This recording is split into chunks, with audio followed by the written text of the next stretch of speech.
Amigos do Cartola, boa noite. Pontualmente em terras bugrinas, 20 horas, está no ar mais um editorial Amigos do Cartola. E antes de comentarmos sobre futebol, a gente aqui vai comentar sobre os aniversariantes da semana. E aqui o Cartola deixa aquele abraço fraterno para o nosso cartoleiro Erivelton, grande Erivelton corintiano, que faz mais uma primavera. O Cartola aqui manda aquele abraço carinhoso a você, Erivelton, um cartoleiro, torcedor do Corinthians. O Timão vai mal das pernas, precisa mostrar a que veio no Campeonato Brasileiro, né? Fica aqui a nossa lembrança, o nosso abraço a Erivelton, né? Meus amigos, o editorial traz o título Embrólios e embaraços da rodada 12. E olha que a confusão foi feia. E até hoje rende. Saiu da esfera jurídica para a política e agora, com o esfriar das situações, já está na esfera das sátiras das mídias sociais, o que é muito legal do ponto de vista das brincadeiras, já está aí no folclore, entrou no folclore do torcedor. Mas cabe aqui um comentário em relação a isso, não é? Desse imbróglio todo que foi gerado na rodada 12 do Campeonato Brasileiro. E aí dois atores, eles surgiram quando se fala a palavra punição. Punição daqui, punição dali, exclusão daqui. Flamengo e Atlético Mineiro.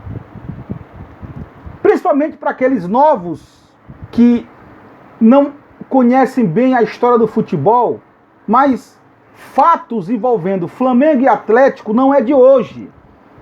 E sempre a história traz à tona, em algum momento do campeonato, algo semelhante, não é? Veja você que o presidente do Atlético saiu aí pedindo para a CBF, né, querendo reunir os clubes brasileiros, teve até apoio de alguns clubes, né, da maioria, para punição ao Clube de Regatas Flamengo. Nós não achamos justo isso. Porém, nós não vamos tirar aqui a crítica ao Flamengo, que eu já vou comentar sobre isso. O Atlético me parece que não esqueceu o episódio José Roberto Wright, na final do Campeonato Brasileiro de 80/81, que só foi terminar em 81. Onde o Atlético Mineiro reclama das 3 expulsões que o Wright cometeu em cima do jogador do Atlético e não expulsou ninguém do Flamengo. Naquele momento o Flamengo venceu o Atlético de 3-2. Você vê como o Atlético tinha um time muito competitivo. E pelo resultado da melhor campanha, o Flamengo tinha perdido o primeiro jogo do Mineirão, o Flamengo levou o título de campeão brasileiro daquele momento. Essa rusga ficou na história do Galo, ao ponto de Alexandre Calil, quando o Atlético levou a Libertadores e a Copa do Brasil, o Alexandre Calil resgatou esse episódio, dizendo que a Libertadores demorou a chegar e que ela merecidamente estava na mão do Atlético Mineiro. Então Flamengo e Atlético protagonizam essas rusgas, né, que iniciou lá no início da década de 80. Porém, a gente havia dito aqui, durante as nossas conversas de bastidores, alguns colegas clubistas, principalmente o senhor Robson Moreno, que é lá do Cartola, a gente havia dito aqui, Flamengo entrou na justiça comum através dos atletas, dos funcionários, não é? Principalmente dos funcionários. E eu disse aqui, olha, isso vai dar problema. Porque a CBF tem bem claro no seu estatuto, nas suas regulamentações, tá? As punições para os clubes que apelam para a justiça comum, mesmo depois que o Tribunal Superior Desportivo julga uma causa que não é da vontade do clube que está pedindo. Então o Flamengo se movimentou ao longo da semana para não ter jogo. O que consideramos lamentável do ponto de vista que o Flamengo não teve argumento algum para não entrar em campo. O que mostrou no jogo. Até 5 minutos antes da bola rolar, às 15h55, ninguém sabia se ia ter jogo. Ora, isso causa um desconforto e uma falta de concentração nos atletas também. E não é só do Flamengo, do Palmeiras também. Quem assistiu aquele jogo de domingo sabe muito bem que o Palmeiras fez a sua pior apresentação em campo. A pior. Mas Cartola é o professor. E aí? E daí? O momento que foi a semana, tudo que se passou na semana, como é que os atletas iriam ter estrutura para jogar um futebol leve? Nem Flamengo, nem Palmeiras mostraram futebol à altura dessas duas camisas. E o Flamengo saiu muito criticado desse episódio. Uma vez que o Flamengo foi um dos protagonistas da bela MP do futebol para quebrar o monopólio de uma emissora de televisão, e de repente o Flamengo toma toda essa atitude aí. O que salvou o Flamengo foi o chamado fogo cruzado. Por quê? Porque o Atlético Mineiro, como os outros clubes, não olharam para o seu gramado. Porque tem uma legislação também na CBF, que inclusive isso virou até memes na internet, que clubes que estão devendo pelo menos um mês de salário pode perder ponto.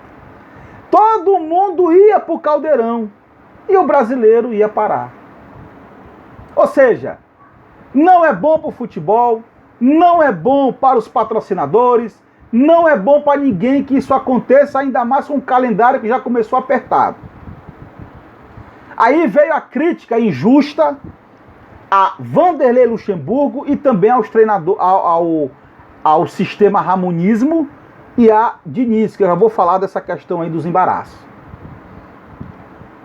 Robson Moreno fez um comentário lá no Cartola dizendo o seguinte: o Cartola está com a vela verde acesa, jogando uma indireta de que Luxemburgo tinha que ganhar para mostrar que é treinador. Luxemburgo não tem que provar nada para ninguém. É um dos maiores treinadores do Brasil e do mundo. É um técnico que joga para frente. Agora, um dos melhores comentários que eu vi desse episódio todo foi de Eugênio, comentarista da Fox Sports, que vai estar no SBT no jogo da Libertadores de amanhã. Eugênio disse o seguinte: o Palmeiras demonstra que está com o time preparado para mata-mata. Se a gente for analisar friamente, eu concordo com o Eugênio. Luxemburgo está jogando 3 competições, uma ele não entrou ainda, que é a Copa do Brasil. Mas Luxemburgo está na Libertadores e está no Campeonato Brasileiro. Ora, na Libertadores, qual é o time, ou quais são os times aí que o Palmeiras está disputando, que estão à frente do Palmeiras? Me digam aí, olhem para a tabela, principalmente Robson Moreno, com o Fernando Júnior, que é lá do Cartola, e o nobre e saudoso professor Batistini, lá do Clube da OC.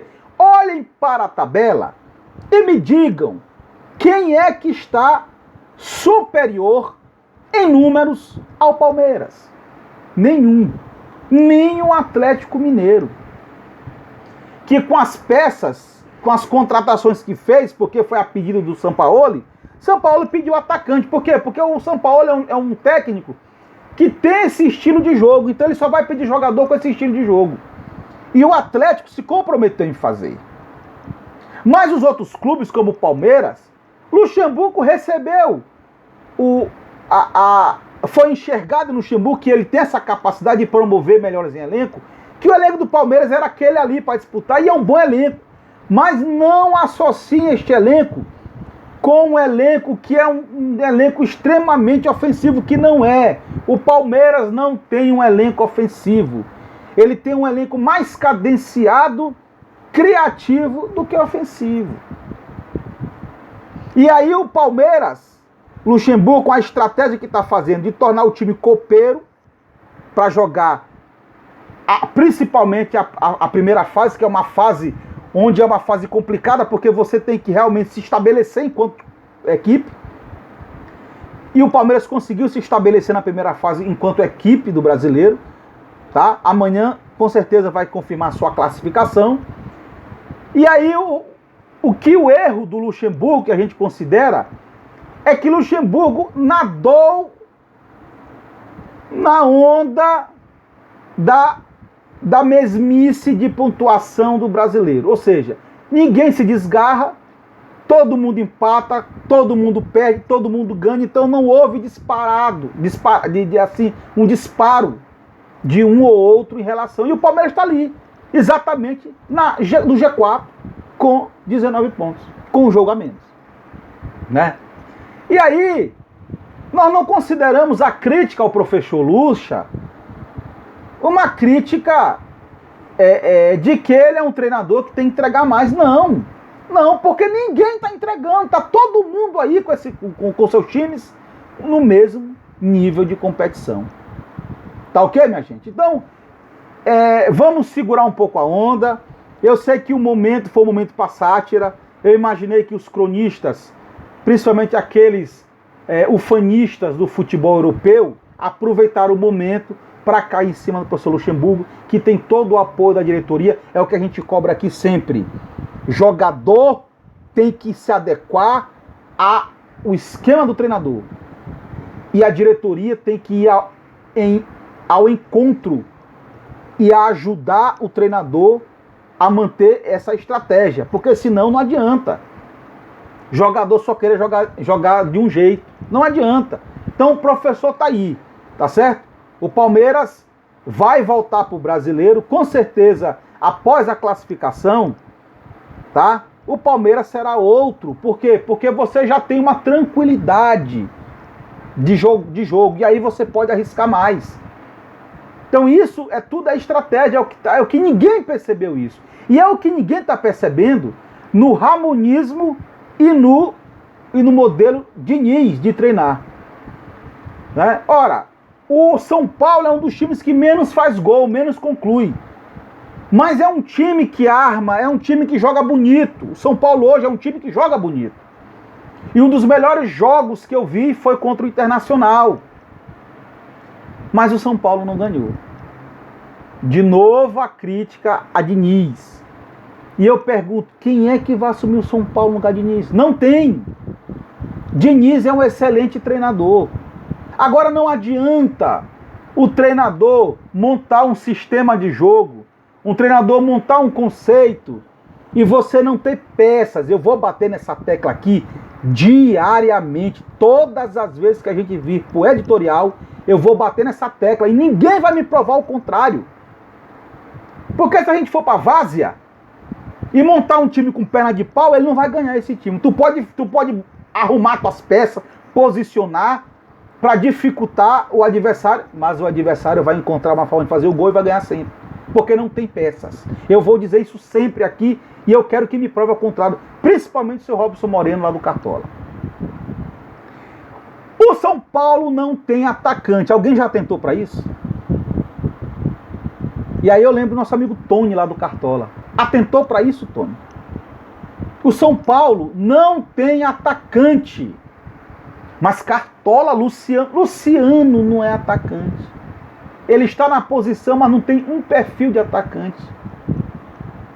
O São Paulo não tem um ataque eficiente. Então não adianta que a bola não entra. Fica dependendo dos meias de criação e dos laterais para tentar fazer o gol. Porque não tem o último finalizador, o homem da finalização. E pensar que o São Paulo é uma equipe de Aloysio Chulapa, Luiz Fabiano, Careca, Miller, tantos jogadores fenomenais, Dario Pereira. E o São Paulo sofre com ataque. E aí é criticado. Que culpa tem Diniz? Que já pediu um atacante e não deram. Com essa gestão aí desastrosa do São Paulo. Aí eu ouço também a crítica ao ramonismo. Seu Robson Moreno está simplesmente há um mês dizendo que o ramonismo vai cair. E o ramonismo está alto o tempo todinho. Mas há de se reconhecer a fragilidade, principalmente numa posição que o Vasco não acertou. O ramonismo organizou a zaga e o ramonismo organizou o ataque. Mas o sistema precisa da ligação dessas duas posições, desses dois setores, que é o meio. E o Vasco só conta com o meio de criação. E aí, quando este meio de criação não joga, você vê a dificuldade do Vasco. O ramonismo não tem o que fazer outra coisa a não ser ficar reativo atrás, se retrancar. Porque não tem bons jogadores. Ah, Cartola, mas tem Andrei, tem Felipe Bastos, tem Marco Júnior. São bons jogadores, mas não são protagonistas. Porque eles só conseguem evoluir quando você tem um cerebral que facilita o jogo deles. Todas as vezes que Benítez está em campo, Marco Júnior ou Andrei se sobressaem nos seus jogos. Porque o pensador, ele que conduz o time, ora quebra para a esquerda, ora quebra para a direita, ora tem um avanço pelo centro. Mas é o pensador que faz com que esses outros jogadores tenham aquela última bola de categoria para poder facilitar a bola chegar a Cano ou a Thales Magno. E isso não está acontecendo nesses últimos 3 jogos. O Vasco sofreu com isso e as baixas do Covid. Então, na hora que o Vasco acertar esse meio campo, torná-lo criativo, o ramonismo não vai parar mais. Porque do jeito que está, o Vasco está em quinto, com um jogo a menos. Me digam aí quem é que está à frente do Vasco, minha gente. Me digam aí quem é que está à frente do Palmeiras. Quem é que está à frente do São Paulo. Quem é que está disparando? Me provem quais são os times aí que estão diferentes. Nenhum. Todos aqui estão alternando. Ora ganham, ora empatam, ora perdem. Mas você não tem uma sequência de um time disparar. Olha o Fluminense ontem, 4-0 no Curitiba. E foi eliminado da Copa do Brasil. Então vejam que o campeonato desse ano está muito competitivo. E com as alternâncias de jogadores, muitos times não conseguiram repetir elenco. O próprio Flamengo. O jogo Palmeiras e Flamengo foi um jogo que foi merecido empate. Não era nem para sair gol. E o Flamengo jogou com 50% dos titulares. E aí que é a nossa crítica. Ficou muito feio pro Flamengo quando ele justifica que o Flamengo não tinha elenco para jogar. O Flamengo tem um elenco fortíssimo, tanto para jogar Copa do Brasil, Libertadores e Brasileiro, e ser competitivo nas 3. Ou vocês esqueceram que é assim que jogava o São Paulo de Telê, com o Expressinho, que jogava 3 competições de alto nível, inclusive um dos maiores fregueses na Supercopa do Expressinho de Telê, que tinha Juninho Paulista, era o Flamengo. Não, mas agora, porque Luxemburgo não conseguiu vencer o Flamengo com o time mesclado, um time mesclado entre titulares e reserva, o Luxemburgo não serve. O Flamengo causa esse imbróglio todinho de falta de concentração. Até o último minuto o Flamengo claramente não queria jogar, deu um tiro no pé com aquela ação no TRT. Quando viu que ia se prejudicar, o Flamengo recua, entra em campo, mas toda uma preparação psicológica, tanto de um lado quanto de outro, foi comprometida. Foi o pior jogo do Palmeiras. O Palmeiras não entrou concentrado. O Palmeiras entrou pressionado. Os jogadores não conseguiram desenvolver. Você não viu o Palmeiras jogar uma bola no gol, não fazer nada. O Palmeiras não conseguiu. E o gol que o Palmeiras pegou foi um gol que o Palmeiras não costuma pegar. Então, meus amigos, fica aqui essa nossa análise da semana, tá certo? Para mostrar para vocês que o campeonato está competitivo. E aqueles que estão duvidando do ramonismo e aqueles que estão criticando os Diniz e Luxemburgo, tenha paciência. Esses técnicos são os melhores que nós temos aqui, porque ainda assim nós temos os melhores. Agora, tem que ter peça. Tem que ter peça. Diniz precisa de atacante e o Palmeiras usou estratégias diferentes, planejamentos diferentes de competição. e que possivelmente agora no próximo jogo o Palmeiras mostrará um novo repertório, porque já estará classificado na Copa Libertadores da América. Saudações, fique com Deus e até a próxima. Um abraço.